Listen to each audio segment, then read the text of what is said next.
अस्सलाम वालेकुम नाज़रीन, आप देख रहे हैं प्रोग्राम दो टोक। मैं हूं किरण नाज। भारत के साथ कशीदगी और मुल्क की सलामती की सूरत हाल पर वफाकी वज़ीर इत्तलात अताउल्लाह तारड़ और DG ISPR lieutenant general Ahmed Sharif Chaudhry सियासी जमातों को ब्रीफ करेंगे।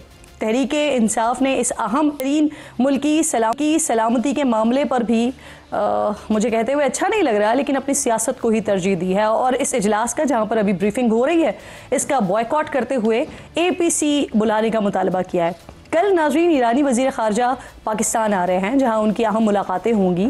ऐसी इत्तलात भी आ रही है कि ईरानी वज़ीर ख़ारजा पाकिस्तान के बाद भारत भी जाएंगे। आज पाकिस्तान ने ख़ित्ते की सूरत हाल पर सलामती काउंसिल को बाज़ाब्ता ब्रीफिंग देने का भी फ़ैसला कर लिया है और नाइब वज़ीर आज़म और वज़ीर ख़ारजा सेनेटर इसहाक डार ने अक़वाम मुत्तहिदा में पाकिस्तान के मुस्तक़िल नुमाइंदे को हिदायत की है कि वह अक़वाम मुत्तहिदा की सलामती काउंसिल का इजलास बुलाने के लिए फ़ौरी तौर पर इक़दाम करें। इसी दौरान मोदी अपनी बहरिया और फ़ज़ाइया के सरबराहान से मुलाकातें कर रहा है।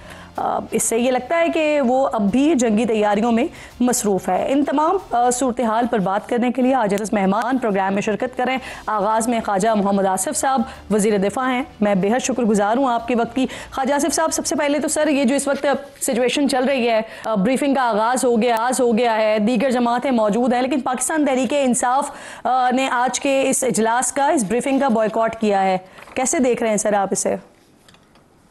देखिए, मैं समझता हूँ जो मेरी दानिश में एक कौमी मसले के ऊपर उसको इमरान की रिहाई के साथ जोड़ना जो है, ये कोई हुबुल वतनी की बात नहीं है। जब अभी नंदन वाला वाक़या हुआ था तो उस वक़्त पुलवामा वाला, उस वक़्त भी सिक्योरिटी कमेटी की मीटिंग बुलाई गई थी जी, और हमारी तकरीबन बेशतर लोग जो हमारी लीडरशिप पे थे वो कैद में थे और लेकिन हमने बिल्कुल पार्टिसिपेट किया। इमरान खान ने नहीं पार्टिसिपेट किया because it didn't want to sit with us, तो हमारे साथ बैठना नहीं चाहता था, लेकिन हमने वो अटेंड की क्योंकि कौमी मसला है। उसके साथ अटैच करना तो ये एक जाहिर करता है कि ये इमरान खान के बाहर आने में ज्यादा इंटरेस्टेड है। मुल्क और कौम की जो इस वक्त सलामती का मसला है उसमें कम इंटरेस्टेड है। तो मेरी तो यही इंटरप्रिटेशन है कि ये इस मसले को भी अपनी ज़ाती अगराज के लिए इस्तेमाल कर रहे हैं।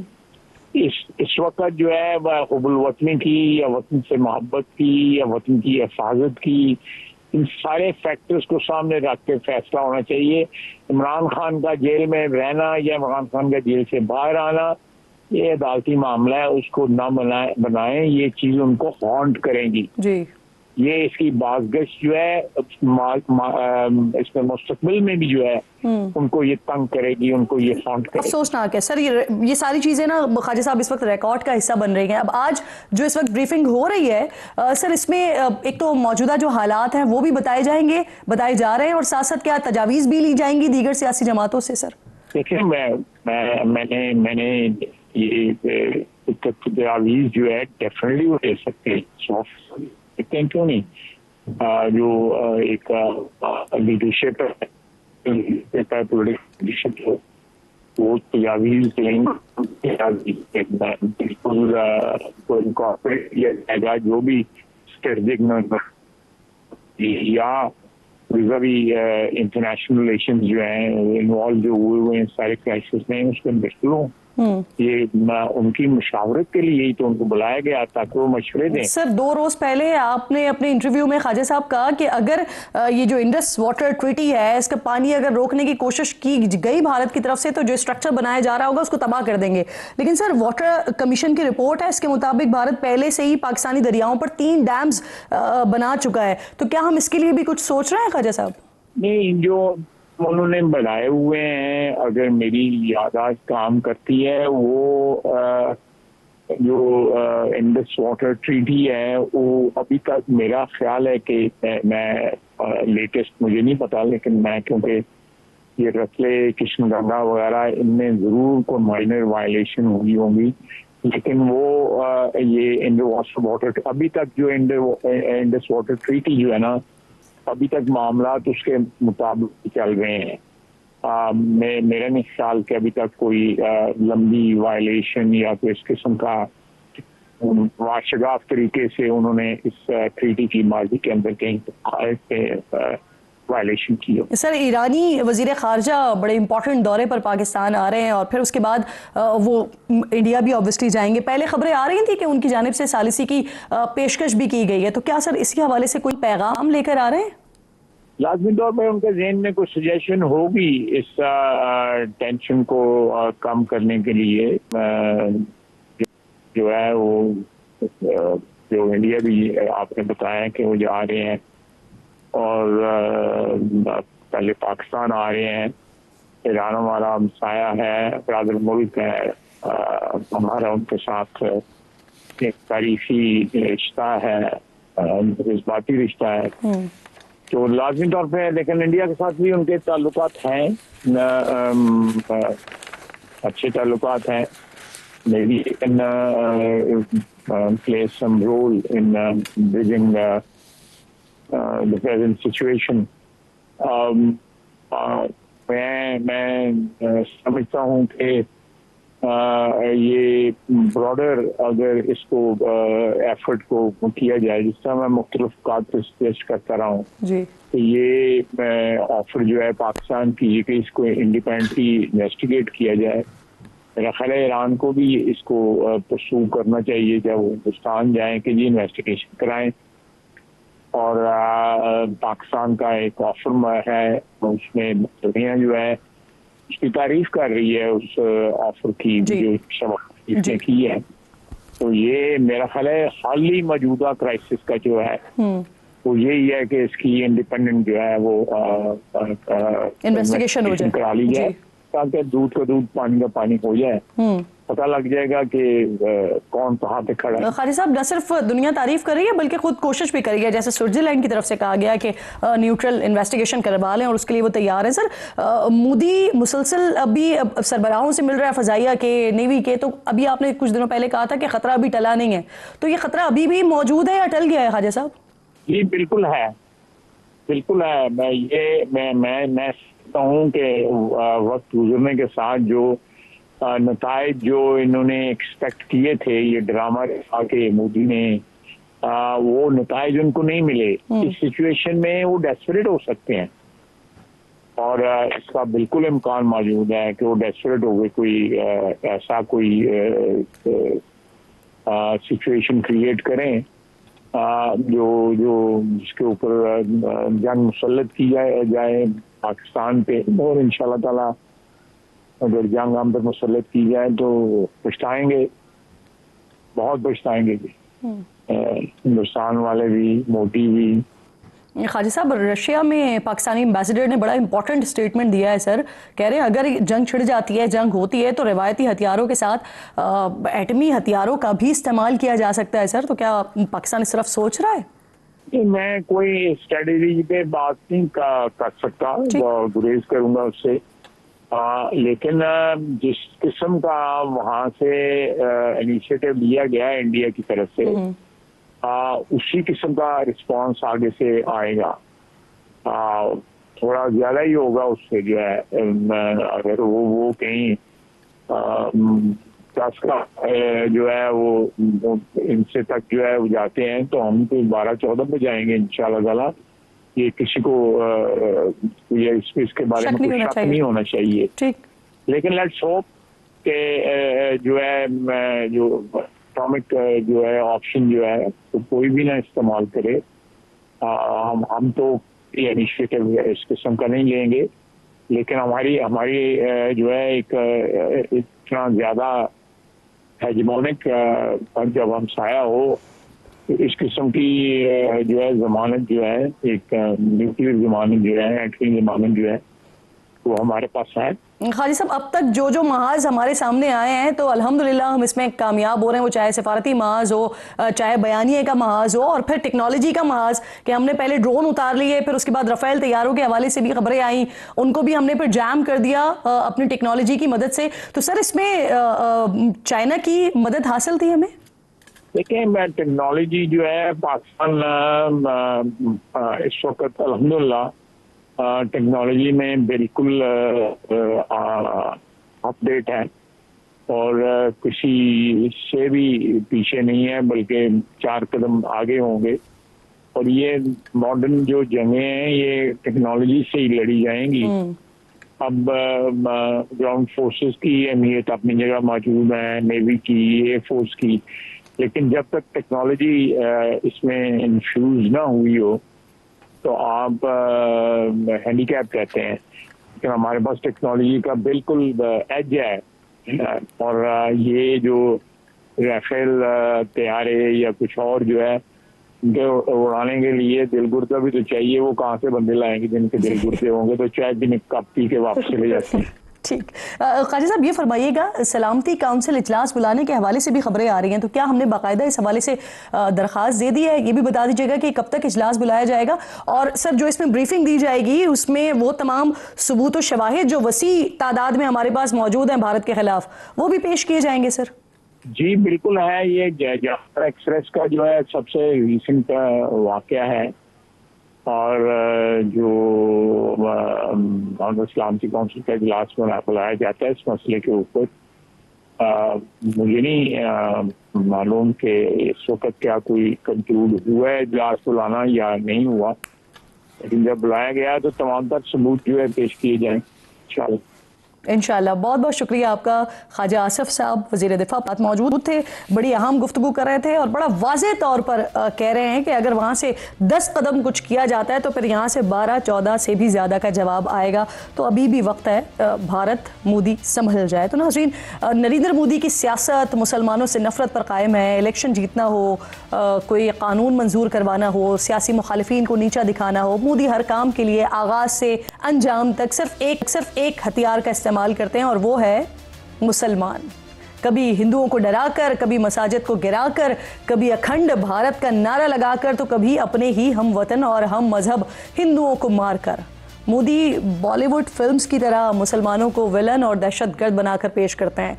मुसलमानों से नफरत का आलम यह है कि मोदी आज तक मुसलमानों को हिंदुस्तान का शहरी तक तस्लीम नहीं कर पाए हैं। इसीलिए आज से ठीक 1 साल पहले मोदी अपने इंतखाबी मुहिम की तकारीर में मुसलमानों को घुस बैठिए करार दे रहे थे और साथ ही हिंदुओं को डरा रहे थे कि अगर उन्होंने अपना वोट मोदी को नहीं दिया तो उनके मुखालिफ जीत कर हिंदुओं की दौलत मुसलमानों में तकसीम कर देंगे। लेकिन आज हिंदुओं की जायदादें और ज़मीनें ये तो बिल्कुल महफूज हैं, लेकिन मोदी ने वक्फ बिल मंजूर करवाकर मुसलमानों की मसाजिद, मदारस, मज़ारात और वो ट्रस्ट जो मुस्लिम आबादी के तहफ़्फ़ुज़ के लिए काम कर रहे हैं उनकी ज़मीनों को हथियार बनाना शुरू कर दिया है। मुसलमानों की ज़मीनें हथियार हैं। मुसलमानों के ख़िलाफ़ मोदी सिर्फ अपनी ज़बान से ही जहर नहीं उगलते हैं, बल्कि उन्होंने गोदी मीडिया की सूरत में एक पूरी न्यूज़ इंडस्ट्री मुस्लिम मुखालिफ प्रोपेगेंडे के लिए खड़ी की हुई है जो 24 घंटे मुसलमानों के ख़िलाफ़ नफ़रत उगलती है। मिसालें तो हज़ारों दे सकती हूँ मैं, लेकिन सिर्फ चंद मिसालें आपके सामने रखती हूँ कि कैसे भारतीय मीडिया मुस्लिम दुश्मनी में कहे गए मोदी के एक एक लफ्ज़ को हूबहू नफरत उभारने के लिए इस्तेमाल करता है। और नाजरीन, इसी तरह का किरदार फिर गोदी मीडिया ने पहलगाम हमले में भी अदा किया, जहां मौके से फ़ायदा उठाते हुए नफरत का प्रचार किया गया। यानी शाहिदीन से मुसलमान और पाकिस्तान मुखालिफ बयानात दिलवाने की कोशिशें की गईं। पहलगाम हमले के बाद हिंदुस्तान में पूरा माहौल बनाया गया है। मुसलमानों और कश्मीरियों के साथ साथ पाकिस्तान के ख़िलाफ़ बाकायदा एक सोची समझी मुहिम लॉन्च की गई है। शहर शहर सब्ज़ हिलाली परचम की तौहीन करवाने की कोशिश हुई है।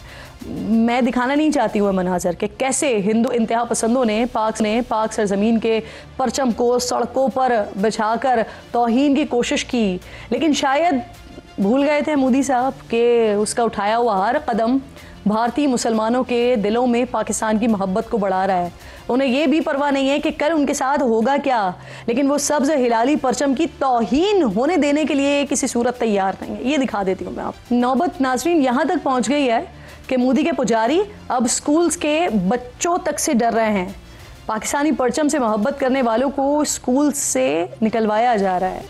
इतनी नफरत, इतनी मुश्किलात और इतने ख़तरात के बावजूद वहाँ के मुसलमान डट कर खड़े हुए हैं मोदी के सामने, उसके उन भक्तों के सामने, गोदी मीडिया के सामने, आरएसएस के सामने बच्चे भी ऐसे हौसलामंद हैं कि देखकर बड़े भी शर्मा जाए। मुझे यकीन है नाजरीन, इन काली सदियों के सर से जब रात का आंचल ढलकेगा, जब दुख के बादल पिघलेंगे, जब सुख का सागर छलकेगा, जब अंबर झूम के नाचेगा, जब धरती नगमे गाएगी, वो सुबह कभी तो आएगी। और उस सुबह में मैं हूँ या ना हूँ, आप हो या ना हो, लेकिन हक का जो कलमा है वो ज़रूर गूंजेगा। मज़ीद बात करने के लिए सेनेटर कामरान मुर्तज़ा साहब प्रोग्राम में मुझे ज्वाइन कर रहे हैं। फिरदौस शमीम नकवी साहब भी साथ मौजूद होंगे और साजिद तारड़ साहब भी, जो कि सरबराह हैं मुस्लिम्स फॉर ट्रंप के, मुझे ज्वाइन करेंगे। मैं आप तीनों मेहमानों की शुक्रगुजार हूँ। कामरान साहब, ज़रा आपसे बात का आगाज़ करते हैं। सर, आज बड़ी अहम ब्रीफिंग हो रही है, सियासी क़यादत को ब्रीफिंग दी जा रही है। जमीयत के कौन से लोग शामिल हैं और क्या वहाँ तजावीज़ भी दी जा रही हैं आपकी तरफ से? मुझे खुद भी इस सिलसिले में जो टेलीफोन मैसेज था, मुझे टेलीफोन भी आया था और साथ मैसेज भी आया था कि आप उस ब्रीफिंग को अटेंड करें। मैं कोयटा में हूं, तो वो फिर पहले अगर थोड़ा सा पहले पता होता तो मैं आ भी जाता इसके लिए, या मैं आया कल हूं, अगर पहले से मजीद एक दिन पहले पता चल जाता तो मैं फिर ना आता, कोयटा ना आता और उसको अटेंड कर लेता। तो मौलाना साहब तक हुआ होगा रब्ता, फिर उसके बाद यकीनन वो जो है ना कोई साथी हमारे होंगे, हैदरी साहब या उस तरह से उनके लेवल के लोग, यकीनन वो उसमें शिरकत करेंगे। तो तजावीज़ तो उसमें देखिए, ये मामला तो स्ट्रेटेजिक है और उसमें जाहिर है, उसमें चूँकि मामला तो फौजी इसको संभाल पाएगी अगर खुदा न खास्ता कोई ऐसी, बिल्कुल पूरी पार्टी उलमा इस्लाम पाकिस्तान जो है वो रियासत के पीछे, हुकूमत के पीछे इस मामले में अपने इख्तिलाफात को, हर तरह के इख्तिलाफात को बुला के खड़ी है। और अगर खुदा बड़ी इम्पोर्टेंट कोई ऐसी बात हुई तो हम जो भी मुमकिन तरीका होगा वो उसमें हम साथ होंगे और कोई हमारा इसमें इस कतन कोई इख्तिलाफ नहीं होगा। और जब तक ये इशू है, बड़ी इम्पोर्टेंट बात की आपने। मैं आपका राब्ता बहाल करवाने की दोबारा कोशिश करती हूँ। शायद सर कोई इंटरनेट का इशू है जिसकी वजह से आपकी आवाज़ मुझ तक सही नहीं पहुँच पा रही है कामरान साहब, लेकिन आप बहुत इंपॉर्टेंट बात कर रहे हैं सर कि अगर खुदा न खास्ता ऐसी कोई सिचुएशन आती है तो जमीयत उलमा इस्लाम एफ ये हुकूमत के पीछे, इदारों के पीछे खड़ी हुई है, पाकिस्तानी आर्मी, पाक फौज के पीछे खड़ी हुई है। बहुत इंपॉर्टेंट बात करें। फिरदौस शमीम नकवी साहब एडिशनल सेक्रेटरी जनरल हैं पाकिस्तान तहरीक इंसाफ के, मुझे ज्वाइन करें। बहुत शुक्रिया आपका सर। ये इस वक्त सियासत का वक्त नहीं है, लेकिन मुझे पूछते हुए भी बड़ी तकलीफ हो रही है। इससे पहले जाफर एक्सप्रेस का मामला था, उस वाले में मीटिंग में भी आप लोगों ने शिरकत नहीं की थी, आज भी ब्रीफिंग में शिरकत नहीं की है। अच्छा नहीं होता सर कि आप लोग वहां पर जाते, जो आपके तहफ़्फ़ुज़ात थे वो शेयर करते, लेकिन आप उस प्लेटफॉर्म पे होते तो एक यकजहती का पैगाम जाता है सर। मेरे ख्याल से हमने यकजहती का प्रोग्राम पूरी कौम को दिया हुआ है, हमारा स्टैंड सबको पता है। ये बहुत ही नॉन सीरियस एटीट्यूड है करंट गवर्नमेंट का कि look who is giving the briefing. Tarar साहब क्या हैं हुकूमत में? प्राइम मिनिस्टर को जब तमाम पार्टीज को दावत दी जाती है तो उनकी इज्जत और तकरीम के ज़्यादा उसकी सीरियसनेस दिखाने के लिए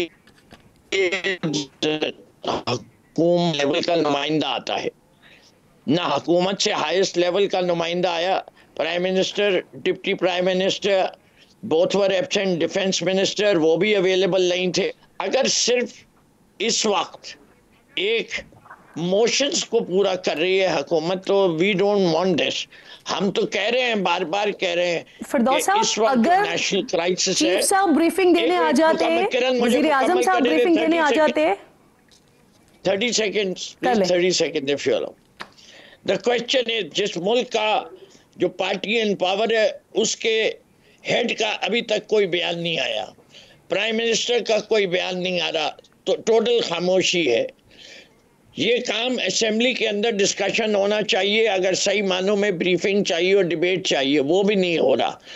Y are we going for this kind of thing? जिससे कि गैर जमहूरी सेटअप है, फॉर्म 47 का सेटअप है, जब तक इस मुल्क के सबसे पॉपुलर लीडर और उसकी इनपुट क्यों नहीं ले रहे, और वो भी वो जिसने माजी में साबित किया था ऐसे ही क्राइसिस को कैसे चले आपकी मैं सारी बातों को, सर आपके 30 सेकंड हो गए, मैंने आपकी बात बड़ी गौर से सुनी है, लेकिन फिरदौस साहब सवाल ये है कि मैं आपकी सारी बातों को सही मान लेती हूं, लेकिन आपके दौर में जिस वक्त इस तरह की कोई भी सिचुएशन होती थी, कौमी सलामती के इजलास हो या किसी भी मामले की कोई ब्रीफिंग हो, तो इदारे आकर जो है वो ब्रीफिंग दे रहे होते थे, वजीर आजम खुद मीटिंग्स का हिस्सा भी नहीं होते थे। तो उस वक्त आपकी राय ये क्यों नहीं थी सर? क्या उस वक्त भी ये नॉन सीरियसनेस थी जो आज आपको लगती है? जी मैं पहली चीज देखिए, क्वेश्चन है कि ब्रीफिंग किसने दी थी? बाजवा ने दी।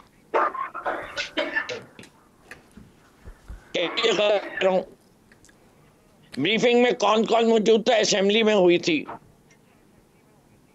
हम तो कह रहे हैं पार्लियामान के अंदर है, रखे, हमारे तमाम कैबिनेट के लोग मौजूद थे, सीनियर मिनिस्टर्स भी मौजूद थे। And let's not compare, two wrong never make a right. Kiran, जिंदगी में इस मुल्क को बाहर निकलना है इससे, जितनी माली जमहूरियत ये ठीक है कि आप उसे भी आप उस वक्त जो हो रहा था आप उसे भी गलत मान रहे हैं, तो फिर समझ आता है। सर आप लोगों की तरफ से अब बात की जा रही है एपीसी के हवाले से, तो क्या ये भी उसमें फिर मशरूत आपकी शिरकत होगी कि अगर उसमें इमरान खान साहब को वीडियो लिंक के जरिए अगर लाया जाता है तो फिर ही आप लोग उस एपीसी का हिस्सा होंगे, या फिर अगर आपकी बात मान ली जाती है तो बगैर इस शर्त के आप लोग एपीसी का हिस्सा होंगे? देखिए, पहली चीज ये कि एपीसी बुलाई क्यों जा रही है? तमाम पार्टी से मशावरत करने के लिए। पीटीआई के अंदर इस वक्त और पाकिस्तान का सबसे मकबूल लीडर, जिसकी लेटेस्ट सर्वे में 90% की पॉपुलैरिटी आई है, तो आप मुझे बताइए कि ऐसे आदमी को आप दूर रखना चाहिए? कौमी मफाद का मामला चल रहा है, अगर लोगों का शऊर इस बात को मानता है कि हाँ जी ऐसे शख्स को रखा जाए, वो भी कैसे कैसे केसेस में कैसी कैसी सजाएं देखे, जो चीज़ों की सज़ा और किस लेवल के कोर्ट ने सज़ा दी हुई है, ये सारी चीज़ों को मद्देनजर रखना पड़ता है। वो अल-कादिर ट्रस्ट का तो केस डिस्कस करने लगूंगा तो फिर आपके प्रोग्राम के मौजू से हट जाएगा, लेकिन पाकिस्तान के अवाम समझदार हैं। वो सारा पैसा जो है अब शहबाज शरीफ साहब खुद यूनिवर्सिटी में लगा रहे हैं। मैं सर आपको एक बात बताऊं, वो अहम तरीन जरिए कटिंग्स आप लोग खुद शेयर कर रहे होते हैं। अभी जो आपने ये पॉपुलैरिटी की बात की, तो पिछले 2-2.5 हफ्तों से जब से ये सारा मामला चल रहा है, उस वक्त किसकी क्या पॉपुलैरिटी है, तो उन्हीं जरीदों में से आपको पॉपुलैरिटी मिल जाएगी। आप साथ ही मौजूद रहिएगा, इस बात का जवाब आपसे लूंगी। कामरान साहब भी साथ मौजूद हैं। एक छोटा सा ब्रेक लीजिए नाज़रीन, ब्रेक के बाद वापस आते हैं, बात को कंटिन्यू करेंगे।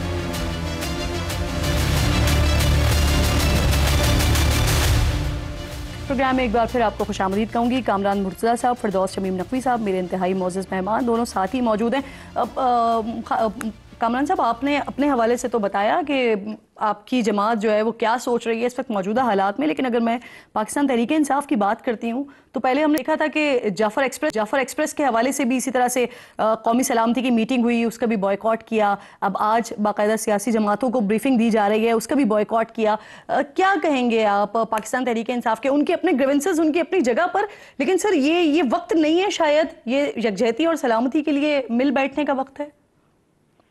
देखिए, फैसला तो उन्होंने करना है, मगर बतौर पॉलिटिकल वर्कर जब इवन अपोजिशन लीडर की सेनेट में स्पीच थी भी, तो मैं तीसरी रो में बैठता हूँ, तो वो पहली रो में बैठते, वो मैं यही तबसरा कर रहा था कि जो कुछ हिंदुस्तान के बारे में तो हम उनको जो प्रॉपर जवाब दें, मगर अपनी पार्टी का रोना जो है ना, इस वक्त हमारा बनता नहीं है, या अपने इख्तलाफात को लेके चलना वो नहीं बनता। हम इस वक्त जो है ना, वो मुल्की हालात का तकाजा ये है, या हमारी हुब्बुल वतनी का तकाजा ये है कि हम गैर मशरूत तौर पे हम कहें कि हम हमायत करते हैं, हम रियासत के साथ खड़े हैं, हम फौज के साथ खड़े हैं, हम हुकूमत के साथ खड़े हैं। हमारे इख्तलाफात बाद में हल होते रहेंगे, नहीं भी होंगे तो ठीक है, हमने अपनी बात रखी हुई है, नहीं भी होंगे बहुत सी बातें जो है ना उनको वो रिजॉल्व नहीं होती है, तो इट्स ओके। मगर यहाँ पे जहाँ पे मुल्क की सलामती का मसला है, वो उसमें सिर्फ मुल्क है और वही सबसे पहले जी, सारे मामला फिर वहाँ पर सेकेंडरी हो जाते हैं। सर, जमीयत उलमा इस्लाम की तरफ से भी क्या यही तजवीज़ है हुकूमत को कि इस मामले पर ऑल पार्टीज कॉन्फ्रेंस बुला ली जाए? जमीयत इसमें हर तरह से, पहली बात तो ये है कि मौलाना साहब शायद सबसे पहले जो ना फ्रंट फुट पे आए और उन्होंने आके ये कहा कि हम हुकूमत के साथ हैं, हम रियासत के साथ हैं, और इस मामले में जो ना इवन कोई लॉजिस्टिक स्पोर्ट्स किसी किस्म की भी जो ना वो जहाँ पे जो है वो हुकूमत की या रियासत की चाहत होगी मदद की, वो हम उसके लिए हाजिर होंगे।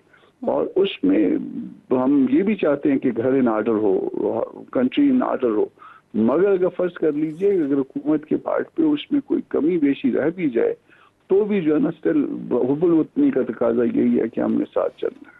आप दोनों मेहमानों के मैं शुक्रगुजार हूँ, प्रोग्राम में आप साथ मौजूद थे और कामरान मुर्तज़ा साहब ने इस वक्त बहुत अच्छी बात की है। वो कह रहे हैं कि सारे गिले शिकवे अपनी जगह पर, लेकिन इस वक्त मुल्क व कौम रियासत के साथ, अपने इदारों के साथ, हुकूमत के साथ खड़े हुए हैं और इसी तरह की संजीदगी का मुजाहरा मुझे लगता है पाकिस्तान तहरीक इंसाफ को भी करना चाहिए, क्योंकि ये मौका इस वक्त ऐसा नहीं है। साजिद तारड़ साहब मेरे साथ मौजूद हैं, मैं आपकी शुक्रगुजार हूँ। सर, भारत की तरफ से मुसलसल जंग के इशारे हो रहे हैं और पाकिस्तान भी जवाब देने के लिए तैयार है, तो इसी पर ही साजिद साहब आज जरा आपसे बात कर लेते हैं। अमरीकी हलकों में इस वक्त क्या खबरें हैं सर, कुछ करने जा रहा है भारत?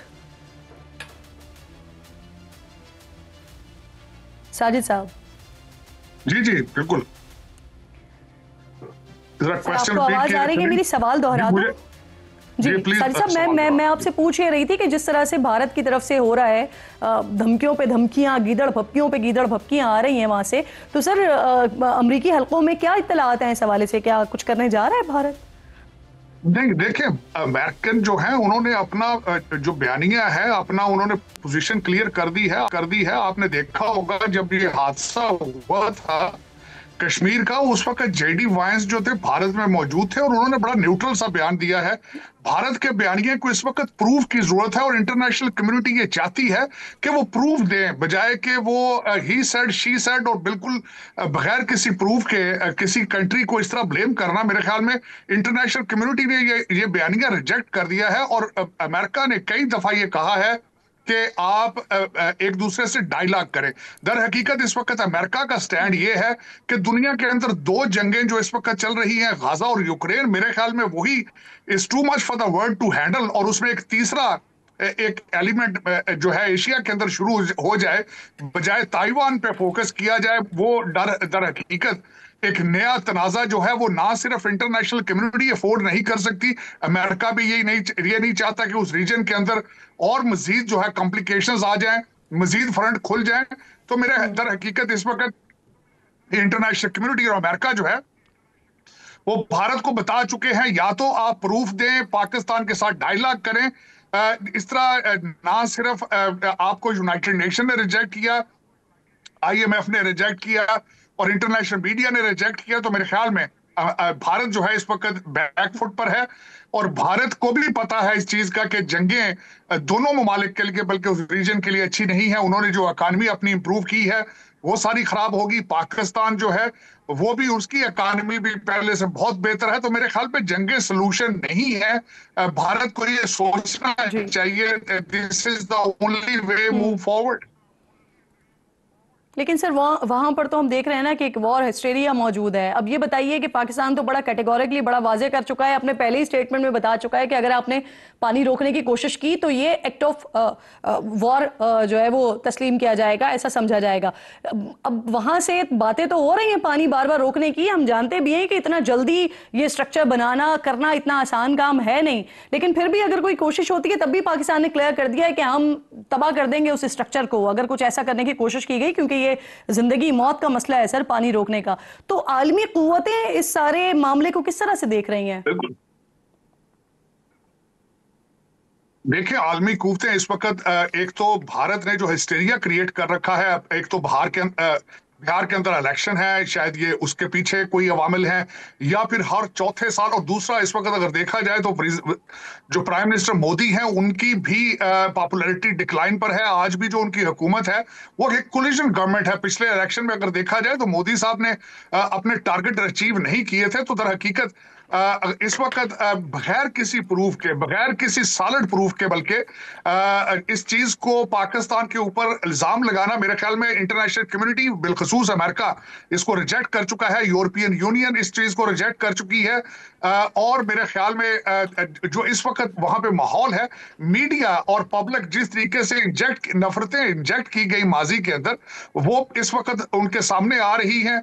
मेरे ख्याल में मोदी साहब के ऊपर बहुत ज्यादा प्रेशर है, क्योंकि माजी के अंदर जिस तरह बताया जाता था, किया जाता था, इवन देन भारत के अंदर से आवाजें उठ रही हैं। कांग्रेस बिल्कुल on the other side, Congress उनसे सवाल पूछे जा रहे हैं कि वो लोग कहाँ हैं जिन्होंने ये सारा कुछ किया था, उनको जमीन खा गई, आसमान निकल गया, क्या बात है आपके पास प्रूफ नहीं है और आपने सारे प्रूफ के बगैर पाकिस्तान के ऊपर इल्जाम लगाया है? तो सीरियस क्वेश्चन।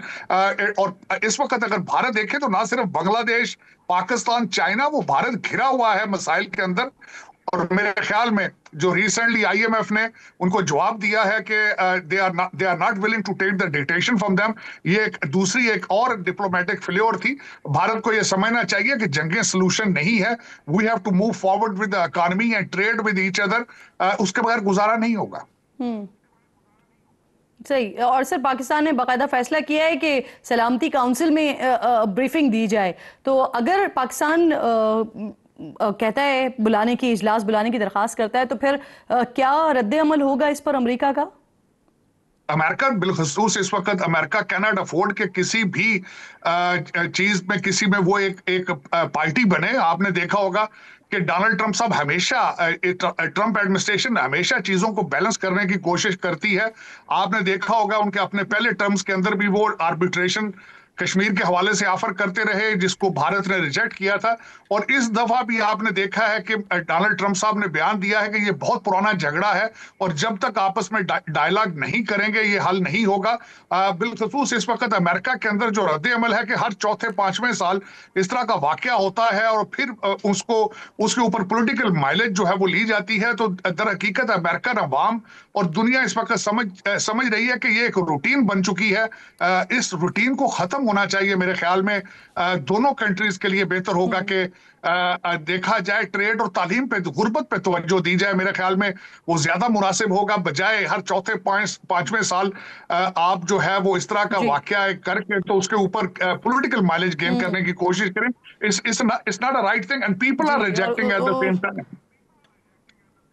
जी बिल्कुल, उसका पूरा एक थ्रेड मौजूद है सर, जो कुछ करते रहे मोदी साहब इलेक्शंस करीब में, जब इलेक्शन करीब आए, जब उन्होंने जो कुछ किया। सर मुझे ये फरमाइए कि पाकिस्तान मुसलसल न्यूट्रल इन्वेस्टिगेशन की ऑफर कर रहा है और दुनिया के कई सारे कंट्रीज हैं जो इस चीज़ को बाकायदा मान भी रहे हैं कि पाकिस्तान की तरफ से किस किस्म का स्टांस लिया गया है।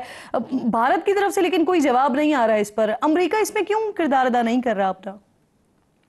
देखिए, अमेरिका ने बिल्कुल किरदार अदा किया है कि वो न्यूट्रल है बिल्कुल। और कई दफा उन्होंने इस चीज का इजहार किया है कि बगैर प्रूफ के आप जो है वो इल्जाम लगा रहे हैं। जेडी वांस उस वक्त भारत के अंदर मौजूद थे जब हादसा हुआ और उस पर उनका न्यूट्रल स्टेटमेंट जो है, यही एक इस वक्त डोनाल्ड ट्रंप एडमिनिस्ट्रेशन की स्टेटमेंट है कि जब तक आप प्रूफ सामने नहीं रखेंगे, आपके साथ इंटरनेशनल कम्युनिटी आपका साथ नहीं देंगी। दर हकीकत ये इस वक्त अगर देखा जाए तो भारत की बहुत बड़ी डिप्लोमेटिक फेल्योर है। और मैं समझता हूं कि पाकिस्तान का बयानिया जो है वो पूरी दुनिया ने एक्सेप्ट किया है, यूनाइटेड नेशन ने एक्सेप्ट किया है। आईएमएफ का जो रिजेक्शन करना था वो भी इसी चीज की कड़ी है कि वेस्टर्न दुनिया और अमेरिका और यूरोपियन यूनियन पाकिस्तान के साथ खड़े हैं। पाकिस्तान की बहुत बड़ी डिप्लोमेटिक विन है ये कि जिस तरीके से भारत चाहता था कि उनको वन वे टिकट दिया जाए, उनको मजीद इस पे पाकिस्तान के ऊपर जुल्म करने की एक लाइसेंस दिया जाए, तो वो दुनिया ने नहीं दिया बगैर प्रूफ के। और देखें वो लोग उनको जमीन खा गई है, वो कहाँ गए हैं जो लोग जिन्होंने ये हादसा किया था? तस्वीरें पता नहीं कहां से लगा दी गई हैं, जो कि मेरे ख्याल में वो किसी रैकेट में। आपने जेडी वेंस का तस्करा किया सर, एब्सोल्युटली जिस वक्त ये सारा वाकया हुआ उस वक्त वो भारत का दौरा कर रहे थे, लेकिन उन्हीं की तरफ से एक 2 रोज पहले जो स्टेटमेंट दिया गया वो बड़ा हैरानकुन था। वो कह रहे हैं कि भारत ऐसा रद्द अमल ना दे जिससे खित्ते में जो है वो तशवीशनाक सूरत हाल पैदा हो जाए। तो ये उन्होंने अमेरिका का स्टेटमेंट दिया या उनका ये जाती स्टेटमेंट था? देखिए, इस वक्त अगर देखा जाए तो यहाँ पे लोग कहते हैं कि वो भारत के दामाद हैं, लेकिन ये भी ये कहा जाएगा, लेकिन उनके उनके इस बयान को बड़े गलत तरीके से ट्रांसलेट किया गया है। देखिए, एक तस्वीर के दो रुख होते हैं, हमेशा आप जिस मर्जी तरीके से मरोड़ दें। इसका फायदा ये लिया गया है कि कोई सर्जिकल या इस तरह की, जिस तरह पहले की गई है उस तरह का किया जाए, छोटे लेवल पर या बड़े लेवल पर। लेकिन इस वक्त हालात बिल्कुल डिफरेंट है। इस वक्त पाकिस्तान की आर्मी, मैं समझता हूं इस वक्त पाकिस्तान को मैं इसको प्रमोट तो नहीं करूंगा, जो कुछ हुआ है हादसा था, दहशतगर्दी का हादसा था, पाकिस्तान खुद दहशतगर्दी का शिकार है।